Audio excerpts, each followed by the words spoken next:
다른 사람을 위해서 온전히 헌신하고자 하는 사람들은 대개 자신의 생활을 많이 희생할 수밖에 없습니다. 의사들 가운데서도 중에서 특별히 인턴이나 레지던트는 잠을 잘 못 자고 자신의 몸을 좀 갈아 넣는다고 하죠. 그 시간을 견뎌야 이제 의사로서 활동할 수 있고 그런 희생이 있기 때문에 이러한 일들이 가능한 것 같습니다. 또 연애나 데이트도 그것 때문에 제대로 하지 못하는 사람들도 의사들이 많이 있고요. 특별히 응급실 같은 경우도 급한 환자가 수시로 오고 가는 곳이기 때문에 제때 퇴근하는 것도 사실 어려운 걸로 알고 있습니다. 그 잠도 잘 못 자는 것이 현실이죠. 그래서 결국은 헌신과 섬김은 결코 쉬운 일이 아니다라는 것을 우리가 알 수 있습니다. 우리 삶 가운데 헌신하고 수고하는 것은 우리 자신을 희생해야만 가능하고 우리의 시간을 반납해야만 가능한 것입니다. 결혼 생활도 마찬가지입니다. 서로의 시간을 반납하고 서로를 위해서 헌신하고 섬기는 것이 결혼 생활입니다.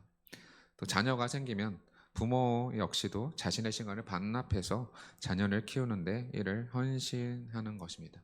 이렇게 헌신해야만 결혼 생활도 유지할 수 있습니다. 그래서 예전에 어떤 이제 저랑 친했던 형이 했던 말 중에 제가 결혼하기 전에 이런 얘기를 했습니다.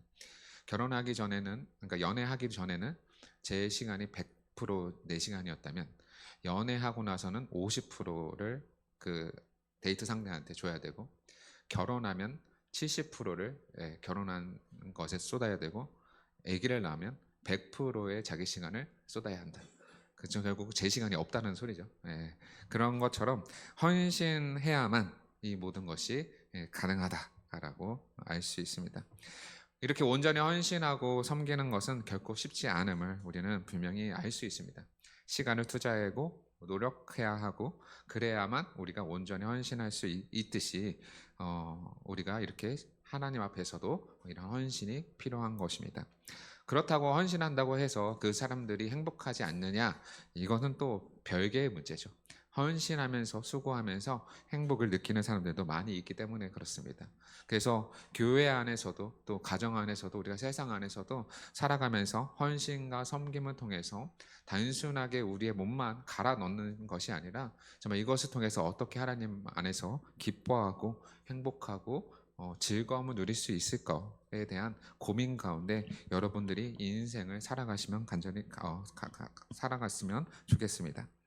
그래서 오늘 말씀을 통해서 우리가 함께 살펴볼 것은 첫 번째로 주 안에서 자유하라라는 이 메시지 속에서 마음을 나뉘지 않고 마음을 온전히 붙들어라라고 성경은 사실 말하고 있습니다. 32절에 너희가 염려 없기를 원하노라라고 먼저 말씀합니다. 염려라는 것은 단순하게 우리가 생각하고 있듯이 그냥 걱정, 근심 같은 거예요. 그래서 너희가 먼저 염려 없기를 간절히 소망한다라는 이 메시지를 담고 있습니다. 물론 이 염려라는 것은 이제 문맥상 다른 것이 아니라 이 바로 결혼하는 부분에 있어서 염려하는 것이거든요. 결혼해서 했을 때, 결혼 안 했을 때, 뭐 여러 가지 상황 속에서 거기에 대한 염려를 의미하는 건데, 먼저 서두에서 말하는 것은 무엇이냐? 염려하지 않고 좀 자유했으면 좋겠다. 이 메시지를 주고 있습니다. 근데 이 두 가지 여기서 이제 두 사람을 좀 나누는데 장가 가지 않는 자와 장가 간 사람들을 좀 나누면서 이제 성경은 좀 말씀하고 있습니다. 먼저 장가 가지 않는 자의 염려는 주의 일을 염려하여 어떻게 살아야 주를 기쁘시게 할까라는 염려를 하면서 산다고 합니다. 그 다음에 장가 간 사람들은 세상 일을 염려하여서 어찌하여 아내를 기쁘게 할까 하여 염려한다고 합니다. 그래서 장가 가지 않는 사람들은 주를 위한 염려, 그리고 장가 간 사람들은 세상 일을 염려한다라고 이렇게 기록을 하고 있습니다. 그리고 그 염려는 결국 누구를 향한 기쁨을 주기 위한 거냐? 장가 가지 않는 사람은 주를 위한 기쁨이고 장가 간 사람은 아내를 위한 기쁨이다. 이렇게 성경에서 표현하고 있어요. 그러니까 이렇게 그냥 이렇게 놓고 보니까 이 결혼을 해야 될까요? 결혼을 하면 안 될까요? 왠지 결혼하면 안 될 것 같지 않습니까? 왜냐하면 장가 가지 않아야 주를 위한 염려를 하면서 하고 주를 기쁘게 하면서 살아가기 때문에 결혼하지 말라라는 이 본문으로 우리가 받아들일 수 있지만, 그러나 성경은 그렇게 단순하지가 않죠. 우리가 이 문맥상 7장 자체가 결혼을 전제로 다 다루고 있기 때문에 그걸 염두에 둬야 되고, 그 배경 지식도 우리가 말씀드렸듯이 금욕주의적인 문화 속에서 교회 안에 만연한 이 금욕주의 문화 때문에 이 결혼에 대해서 안 좋게 생각하는 이 문화들이 많이 있었다라고 말씀드렸습니다. 그러니까 일반적인 이들의 생각이 어떠한 생각이냐? 바로 오늘 이 32절 33절의 말씀대로예요. 그러니까 장가가지 아니한 사람은 주의 일을 염려해서 주를 기쁘시기 위해서 노력할 것이고, 하지만 장가간 사람은 세상 일을 염려해서 아내를 기쁘기 위해서 노력하지 않겠느냐, 이렇게 이야기하고 있다는 거죠. 그러니까 이것이 바로 고린도 교회 사람들이 가지고 있는 일반적인 생각들이라는 겁니다. 그렇죠? 그러니까 이러한 생각들이 있으면 당연히 장가 가는 게 맞겠어요? 장가 안 가는 게 맞겠어요? 우리가 예수를 온전히 믿는 사람이라면 장가 안 가는 방향을 선택하는 게 맞겠죠. 그런데 그동안 문맥상 우리가 잘 봤듯이 어떻게 말씀하느냐? 장가 가도 괜찮고 장가 안 가도 괜찮다. 부르신 대로 독신의 은사가 있으면 독신의 은사대로 장가 안 가는 것이고, 독신의 은사가 없다면 결혼하는 것이 하나님의 부르신 대로 살아가는 것이다. 이런 의미에서 말씀하는 거지, 이것을 놓고 결혼하라 결혼하지 말아라 이런 의미가 아니라는 것을 우리가 이 말씀을 통해서 배울 수 있습니다. 여기서의 핵심은 결혼해도 되고 결혼해도 안 되고 이런 것이 아니라 핵심은 이거예요. 너희가 염려 없기를 원하노라. 오늘 말씀의 핵심은 뭐냐면 결혼해도 결혼하지 않아도 염려하지 말라는 거죠. 그러니까 우리가 왜 결혼하면서 염려하고 결혼하지 않으면서 염려하느냐, 이 문제를 놓고 우리가 봐야지, 이것을 단순하게 결혼 여부로 볼 것이 아니라는 거죠. 염려하지 말아라라는 것이 바로 오늘 이 본문의 핵심입니다. 결혼해도 결혼하지 않아도 염려하지 말아라. 그렇다면 문제가 있는데 무엇이냐? 34절에 보니까 마음이 갈라지며 시집가지 아니하는 자와 처녀는 주위의 일을 염려하여 몸과 영을 다 거룩하게 하려 하되, 시집간 자는 세상 일을 염려하여 어찌하여 남편을 기쁘게 할까 하느니라. 그러니까 우리가 여기서 조심해야 될 부분은 단 한 가지밖에 없습니다. 바로 무엇이냐? 마음이 갈라지는, 마음이 나뉘어지는 것을 조심해야 한다라고 가르치는 겁니다. 시집가지 않는 자, 아까 장가가지 않는 사람과 시집가지 않는 사람은 사실 뭐 같은 거죠. 처녀 총각이라는 이 말이기 때문에 같은 거예요. 처녀 역시도 주의 일을 염려하고 몸과 영을 거룩하게 한다는 거죠. 그리고 반대로 시집간 사람은 세상 일을 염려하여 남편을 기쁘게 한다. 사실상 같은 말인데, 중요한 것은 무엇이냐? 마음이 갈라지지 않게 하는 겁니다. 마음이 갈라지지 않는 거죠. 왜 바울은 이런 말씀을 전하면서 왜 마음이 나눠지지 않기를 바랬을까라는 거죠. 일반적으로 여러분도 다, 청년들은 연애해봐서 알죠. 그리고 우리 어른들은 다 결혼을 해봐서 아시지만, 우리가 결혼하는 것보다 결혼 안 하는 것이 사실상 주를 섬김에 있어서 사실은 방해를 덜 받습니다. 이것은 누가 말해도 100% 사실입니다. 왜냐하면 가정이 있고 그리고 남자친구 여자친구가 있다라는 것은 주를 섬기는 것에 어느 정도 마음을 빼앗길 수밖에 없어요. 그래서 여기에 나와 있는 대로 장가간 사람이나 시집간 사람은요, 세상 일을 염려할 수밖에 없고, 왜? 가정이 있기 때문에, 가정 때문에 세상 일을 염려할 수밖에 없고, 그리고 남편과 아내를 위해서 그들의 삶을 살아갈 수밖에 없는 일반적인 원칙이 적용될 수밖에 없습니다. 이건 일반적인 거예요. 그런데 반대로 결혼하지 않은 사람들, 남자친구 여자친구가 없는 사람이 당연히 주를 위해서 헌신할 수 있는 시간이 많다는 거죠. 당연한 겁니다. 왜냐하면 나의 이 모든 시간을 다른 사람들을 위해서 쓸 필요 없이 온전히 주를 위해서 헌신할 수 있기 때문에, 장가간 사람이나 장가간 사람에 비해서 장가 안 간 사람은 오히려 주를 위해서 헌신할 수 있다는 소리입니다. 그러니까 이러한 생각이 바로 금욕주의적 사고와 함께 맞물려서 그래서 결혼하면 오히려 죄를 짓는 행동이 될 수밖에 없는 이 문화가 형성이 된 거죠. 그러니까 일반적인 사실을 기초로 해서 금욕주의적인 문화까지 오니까 결혼하는 것이 마치 죄처럼 여겨져 있습니다. 그런데 여기서 바울이 마음이 나뉘어지지 않도록, 마음이 갈라지지 않도록 주의하라라고 사실상 말씀하고 있는 건데 바로 이런 겁니다. 결혼한 사람들이든 결혼하지 않는 사람이든 세상의 일 때문에 염려 때문에 거기에 대한 마음을 빼앗기는 것을 조심하라는 거죠. 왜냐하면 주를 위해서 살아가는 것이 일반적인 그리스도인의 모습인데 주를 향해서 우리가 마음을 들여야 함에도 불구하고 자꾸 세상 일에 있어서 마음을 빼앗기게 되면 이 마음이 자꾸 갈라지게 됩니다. 그래서 마음이 나눠지게 되면 주를 향한 섬김에 우리가 신경 쓰는 것이 아니라 세상 염려에 신경을 써서 오히려 이것에 더 집중할 수밖에 없는 인간의 현실적인 모습을 반영했다고 보면 됩니다. 그래서 우리가 여기서 조심해야 될 것은 무엇이냐? 바로 마음이 나눠지는 것을 조심해야 합니다. 마음이 나눠질 수밖에 없어요.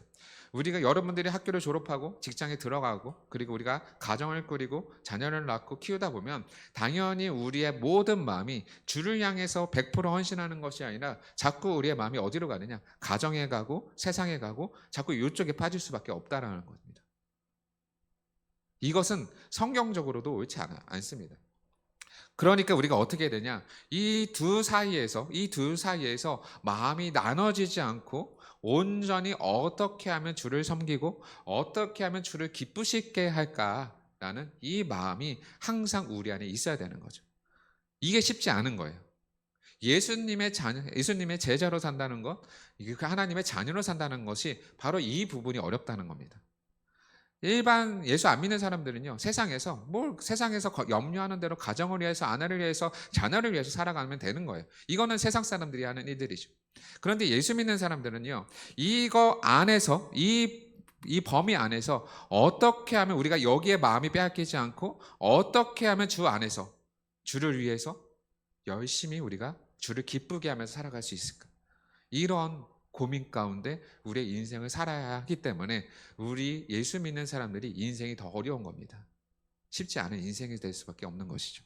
그럼에도 오늘 말씀에서는 무엇이냐? 세상 염려에도 불구하고 가정의 염려에도 불구하고 마음이 나눠지는 것에 대해서 우리가 염려하지 말고 주를 붙들어야 한다라고 가르치고 있는 것입니다.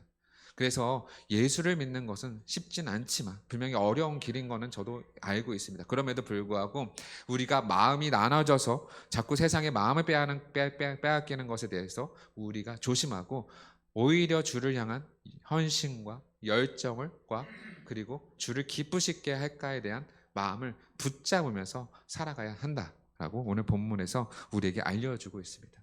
그러니까 잘못된 길로 가지 말고 바른 길로 가기를 원한다라는 것이 바로 오늘 메시지입니다. 두 번째로는 주를 섬기는 것이 유익하다는 거예요. 그러니까 세상의 기준으로 봤을 땐 세상에 섬기는 것이 우리한테 유익하다라고 여길 수 있지만 그러나 성경에서 뭐라고 말씀하느냐? 우리가 마음 빼앗기지 않고 비록 힘든 삶이지만 주를 위해서 살아가는 것이 오히려 우리에게 유익하다라고 가르치고 있습니다. 35절에 보니까 내가 이것을 말하면 너희의 유익을 위함이요 너희에게 올무를 노려 함이 아니다 라고 가르치고 있습니다. 그러니까 이것을 말하는 것, 주를 향한 섬김, 마음이 나눠지지 않고 주를 어떻게 하면 기쁘게 하며 살아갈까, 이러한 것이 우리의 유익이라는 거죠. 반대로 너희에게 올무를 노려 하는 것이 아니다. 그러니까 너희에게 덫을 놔서 너희에게 규제를 가해서 너희가 세상에서 더 어렵게 살기 위한 규제가 아니라는 거예요. 그러니까 금욕주의적인 생각을 가진 사람들은 결혼을 했을 때 그리고 너희가 이것이 올무가 되어서 규제가 되어서 너희가 주를 섬기는데 방해가 된다. 유익한 삶이 아니다라고 했던 거예요. 그런데 그것이 아니라 오히려 결혼하면서 살아가는 것이 결혼하면서 주를 위해서 헌신하는 것이 오히려 너희에게 유익함이고 그리고 그것이 너희에게 올무가 아니다라고 명확하게 우리에게 알려주고 있는 겁니다. 그러니까 성경은 우리가 어렵다라고 생각하는 것이 규제이고 그것이 율법이고 우리를 방해하는 요소라고 생각하지만 그러나 그것은 우리의 올무가 아니라 오히려 예수를 잘 믿게 하는 유익함이라고 성경에서 알려주고 있는 거예요. 그러니까 결혼하지 말라라고 문화적으로 하더라도 결혼하지 말라라고 하는 성경 본문이 아니라 결혼을 하면서 하나님 안에서 어떻게 주를 위해서 헌신하며 섬기면서 우리가 그것을 기쁘게 할까라는 이것이 우리에게 오히려 유익하다라고 가르쳐주고 있는 겁니다. 그래서 성경에서 어떻게 더 말씀하느냐? 오직 너로 하여금 이치에 합당하게 하여 흐트러짐 없이 주를 섬기게 하려 함이라. 그러니까 이러한 삶이 어떠한 삶이냐? 바로 이치에 합당하게. 그러니까 이것이 굉장히 합리적이고 합당한 삶이고 그것을 통해서 우리가 흐트러짐 없이 흔들림 없이 온전히 주를 섬기게 하는 것이다라고 가르치고 있어요. 그러니까 우리가 세상에서는 올무에 매이면 오히려 주를 섬기지 못하고 오히려 우리가 이것 때문에 힘들어하고 정말 쓰러질 것 같은 올무에 걸린 사람처럼 여겨지겠지만, 그러나 성경에서는 그렇게 말하는 것이 아니라 오히려 이것이 주를 향한 희생이자 온전히 섬길 수 있는 하나의 합당한 이치라고 가르쳐주고 있는 거예요. 그러니까 이것이 잘못된 문화가 아니라는 겁니다. 왜냐하면 이것을 부정하게 되면 하나님께서 세우신 창조 질서가 깨지잖아요. 그러니까 결혼을 부정하게 되면 하나님이 세우신 창조 질서가 깨지게 되고, 그렇다면 이것이 구약과 신약이 완전히 다른 이야기를 하고 있기 때문에 이것은 결코 이치에 합당한 이야기도 아닙니다. 성경을 완전 부정하는 행위가 되기 때문에 그 얘기를 하는 것이 결코 아닙니다. 다만 현실 세계에 있어서 결혼 때문에 주를 섬기지 못한다라는 잘못된 핑계를 대지 말라는 겁니다. 그리고 마음이 갈라져서 세상을 섬기는 데 집중하여서 주를 섬기지 못하겠다? 이것은 잘못된 핑계에 불과하다라는 거예요. 오히려 이렇게 살아가는 것이 주를 온전히 흐트러짐 없이 섬기는 자세다라고 알려주고 있습니다. 그런데 많은 사람들을 보십시오. 결혼하고 나서 오히려 주를 떠나는 모습들, 결혼하고 나서 오히려 섬기던 걸 다 내려놓던 모습들, 왜 그러한 인생들을 살아갈까요? 성경을 그리고 하나님을 온전히 믿지 못하기 때문에 그렇습니다. 분명히 성경에서 말씀하고 있듯이 마음이 갈라지지 말아라, 그 세상 일에 염려하지 말아라, 오히려 주를 향한 기쁨으로 너희가 살아야 한다, 이것이 너에게 올무가 아니고 오히려 너희의 유익함이다라고 말하지만, 많은 사람들이 이 유익함을 다 내려놓고 세상에 나가서 가정을 위해서 자녀를 위해서 애쓰고 힘쓰다가 주를 향한 열정은 다 뒷전이 되는 것이 우리 현실입니다. 그래서 어느 순간에 교회 안에서 청년도 마찬가지고 30대 40대 그 중간 계층이 사라지기 시작했어요. 왜요? 세상의 염려 때문에, 가정 때문에, 직장 때문에, 다 주를 위한 염려 때문에 주를 기쁘게 하기 위함이 아니라 세상의 염려와 아내와 가정을 위해서 헌신하다 보니까 주를 향한 열정과 기쁨과 헌신이 다 사라져 버린 거죠.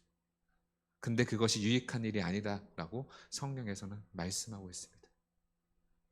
분명한 것은 우리에게 주신 대로, 그리고 우리를 부르신 대로 우리는 하나님을 위해서, 주를 위해서 어떻게 헌신하며 주를 기쁘시게 하며 살아갈까에 대한 초점을 놓고 세상을 살아가는 사람이지, 가정을 위해서, 가정이 잘 먹고 잘 살기 위해서 이 초점을 두고 살아가는 인생이 아니다라는 것을 여러분들이 꼭 기억하시면 좋겠습니다.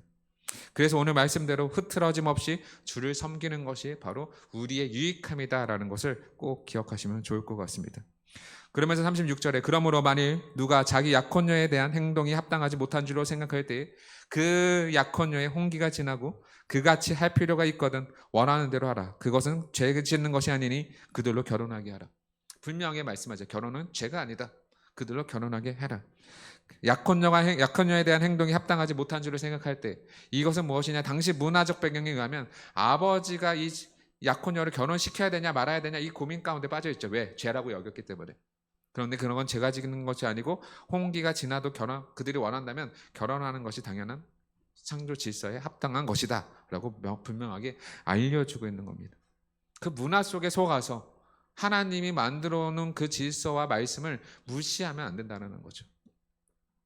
37절에 보니까 그러나 그가 마음을 정하고 또 부득이한 일이 없고 자기 뜻대로 할 권리가 있어서 그 약혼녀를 그대로 두기로 하여도 잘하는 것이다.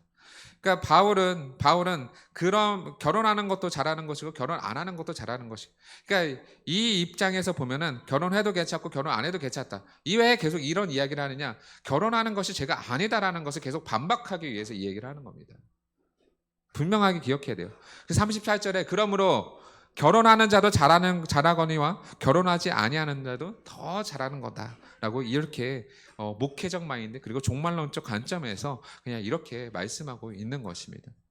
분명한 것은 결혼해서 그리고 결혼하든 안 하든 우리에게 주어진 것은 단 한 가지, 주를 향한 헌신, 주를 향한 섬김, 주를 어떻게 하면 기쁘게 할까라는 이 마음이 갈라지지 않는 태도, 그리고 이 마음을 가지고 이것이 오히려 우리에게 유익하다라는 이 자세를 가지고 우리는 주를 섬기는 기쁨을 회복해야 한다라는 것을 오늘 확실하게 말씀해주고 있는 것입니다. 세상 염려 때문에 마음이 갈라질 이유 없고, 그것 때문에 내가 힘들다고 신앙을 버릴 이유가 없고, 그것이 오히려 나에게 유익하고 주를 향한 온전한 섬김이 된다라는 이 확실한 이 말씀을 여러분들이 꼭 기억하시면 좋을 것 같습니다. 그래서 마지막으로 오늘 말씀에서 이야기합니다. 주 안에서 자유하라. 결혼하든지 결혼하지 않든지 우리가 확실하게 해야 될 것은 무엇이냐? 주 안에서 자유해야 합니다. 39절에 보니까 아내는 그 남편이 살아있는 동안에 매여 있다가 남편이 죽으면 자유로워져 자기 뜻대로 시집갈 것이나 주 안에서만 해라 라고 가르칩니다. 그러니까 결혼한 상태에서는 남편이든 아내이든 그 서로에게 매여 있죠. 그러니까 한마디로 서로에 대한 의무가 있습니다. 그러나 남편이 죽게 되면 반대로 어떻게 자유로워지죠. 그리고 자기 뜻대로 시집갈 수, 그러니까 재혼할 수 있다는 의미죠. 재혼할 수 있습니다. 그런데 조건이 하나 붙죠. 그 조건은 무엇이냐? 주 안에서만 해라라고 가르치고 있습니다. 주 안에서 자유롭게 재혼해도 괜찮고 안 해도 괜찮다 이 얘기를 하는 거죠. 그러니까 재혼하더라도 주 안에서 해라. 주 안에서 하라는 말은 그리스도를 믿는 사람 안에서 하라라는 해석이 가능하죠. 주 안에서 결혼해라. 그리고 그것을 해도 되고 안 해도 된다. 그것이 죄도 아니고 죄도 아니다. 해도 죄가 아니고 결혼 안 해도 죄가 아니다라고 분명하게 말씀하고 있습니다. 그러니까 예수 믿는 사람들은 어떤 행동을 하든지 간에 주 안에서 자유롭게 해라는 거예요. 주 안에서 하라는 거지 주 밖에서 하지 말라는 겁니다. 주 밖에서 하는 이 자유는요, 방종이고 방탕이고 정말로 그것은 해서는 안 되는 일이라는 거죠. 예수 믿는 사람들은 항상 무엇이든 결정하든 어떠한 행동을 하든지 간에 주 안에서 하는 것이 가장 합당하다라고 가르치고 있습니다. 그런데 40절에 보니까 이렇게 이야기합니다. 그러나 내 뜻에는 그냥 지내는 것이 더 복이 있으리다. 그러니까 재혼해도 괜찮고 안 해도 괜찮지만 그러나 그냥 지내는 것이 더욱 복이 있다라고 오히려 이렇게 말씀하고 있죠. 나도 또한 하나님의 영을 받은 줄로 생각하노라. 바울이 단순하게 내 뜻을 가지고 이야기하는 것이 아니라 이것은 하나님의 영을 받은 성령에 의하여서 영감된 하나님의 말씀이다라고 사실상 뒤에서 말씀하고 있는 본문입니다. 그러니까 재혼해도 괜찮고 하지 안 해도 괜찮지만 그러나 한번 결혼한 사람은 그 짝을 하나 나눌 수 없듯이 누군가의 죽음 때문에 이것이 나눠진다고 할지라도 이 원칙은 바뀌지 않는다는 소리예요. 원칙은 바뀌지 않는다는 거예요. 그러니까 재혼이 괜찮아. 죄 아닙니다. 죄 아니에요.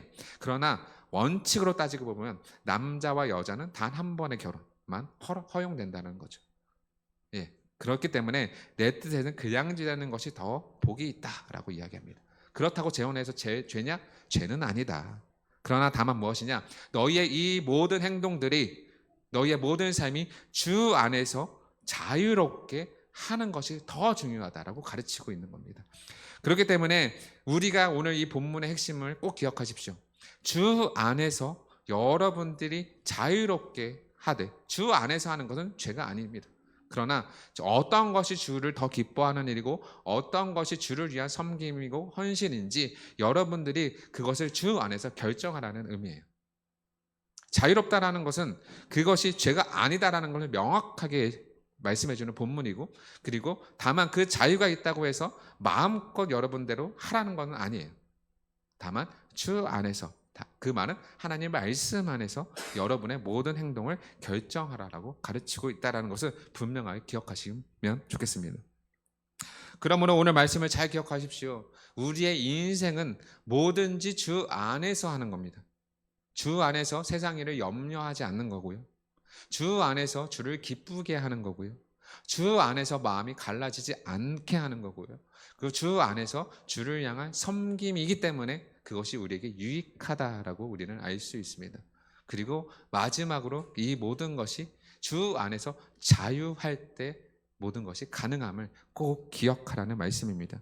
그러므로 오늘 말씀은 주 안에서 정말 하나님을 섬기는 데 있어서 자유롭게 여러분들이 모든 삶을 살아가되 주 안에서 정말로 온전히 고민과 집중과 기도와 하나님과의 그 씨름 안에서 이 모든 것을 결정하시면서 결혼을 하든 결혼하지 않든 정말 하나님이 부르신 그 자리에서 여러분들이 참된 자유를 누리시길 간절히 소망합니다. 그제서야 우리가 정말로 이 삶이 나를 부르신 이 삶이 정말 하나님이 나에게 주신 기쁨이고 섬김이 은혜고 내 삶이 정말 주를 위한 헌신으로 흐트러짐 없이 내가 살아갈 수 있구나라는 이 믿음의 고백이 여러분 안에서 나올 수 있는 것입니다.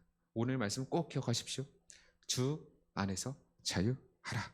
그래서 그 안에서 온전히 하나님을 섬기는 여러분들 되시기를 간절히 소망합니다.